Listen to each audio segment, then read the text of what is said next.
business. God is in the giving business. Brother Joe, God gave not for a good reputation. God gave, but not for a good rapport with the people. God gave not to make himself popular. He gave because he loved. Amen. Is there a witness up in here? Amen. Amen. God gave because he loved. Amen. I did not come to say that God gave his best. I came to say that God gave his only. Well, Pastor, are you saying that Jesus is not the best? No, hear me out, first of all. Since you want to get smart. You like that? It's impossible to have a best if you have nothing to compare it to. All right. All right. He gave his only because he knew his only would be good. Stay with me. It says that God so loved the world that he gave his only.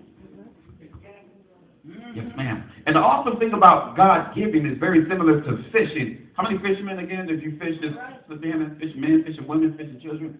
Okay, thank you so much. That's all good, y'all. He cast his son out there to see how good the catch would be. God was not reaching into the bucket of time to say, if this one gets away with him, I need another. But he gave his only. Look at your neighbor and say, his only is more than enough. His only is more than enough. Some of us complain about prices of certain things because we figure the object does not match the value. But I come to tell you, when God gives something, it's more than. Is there a witness out in here? For some of you that know in the news, online, this week, many people rush the shoe stores. Is there a witness up in here? Michael Jordan, we know, famous basketball player, Hall of Fame basketball player. This car already signed. Come on up in here. Must not got his 11s. Is there a witness up in here? Help me, Lord. He comes out with his shoes, and many people say it's because they're from 2000, the most popular shoes that he had. Why would they be popular? Number one, they're Michael Jordan. Number one, if it was 2000, those were the millennium brands.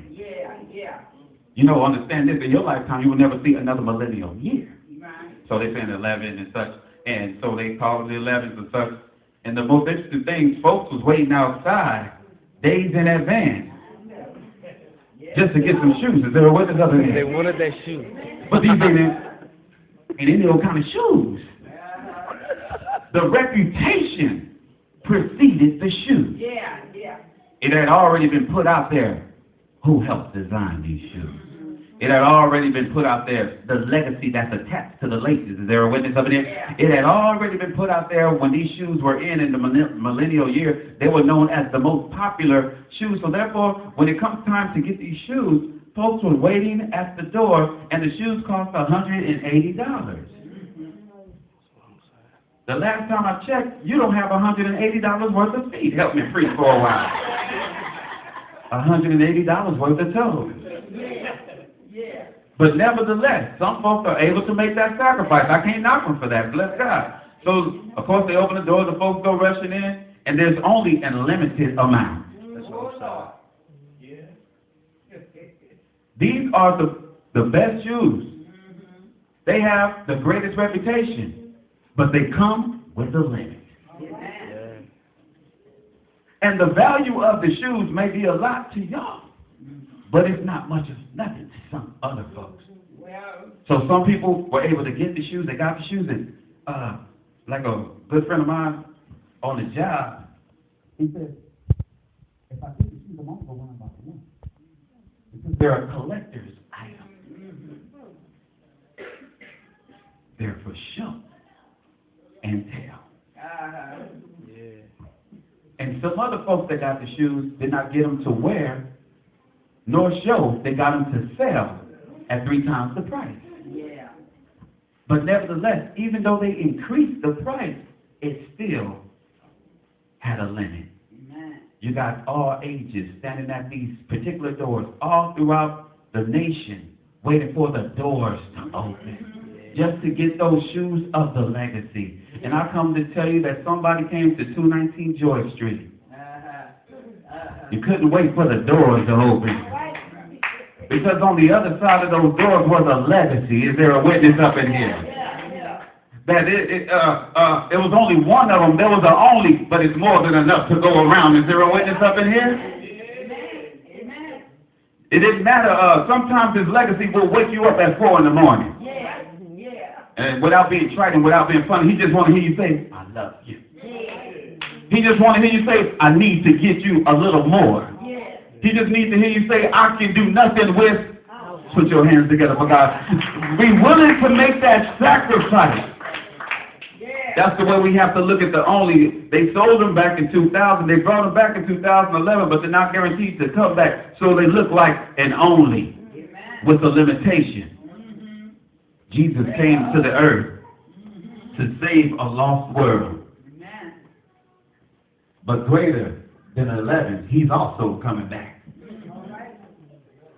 And I wonder who's saying, I'm already got my reservation for my shoes up in this building. I don't have to con my way through those doors. I don't have to wait in line. I've already got my name on the... Is there a witness up in this house?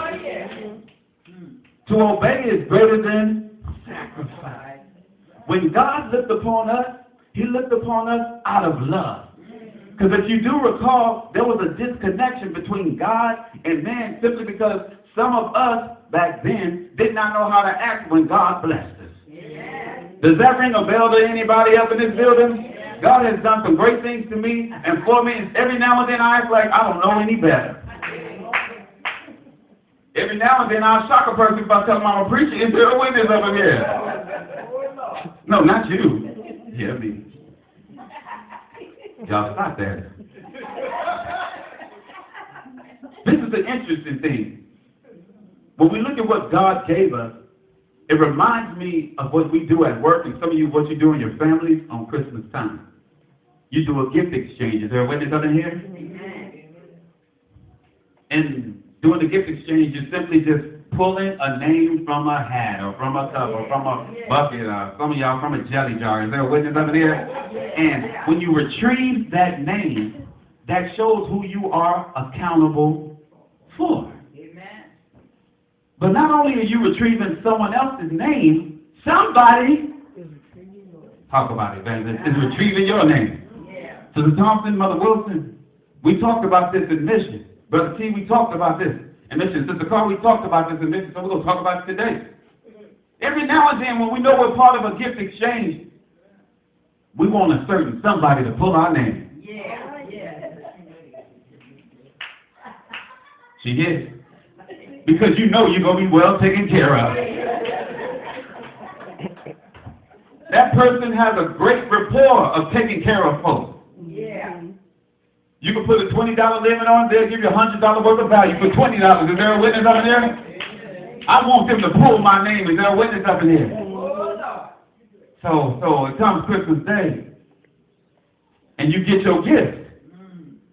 And a great Secret Santa don't even put their name on the package.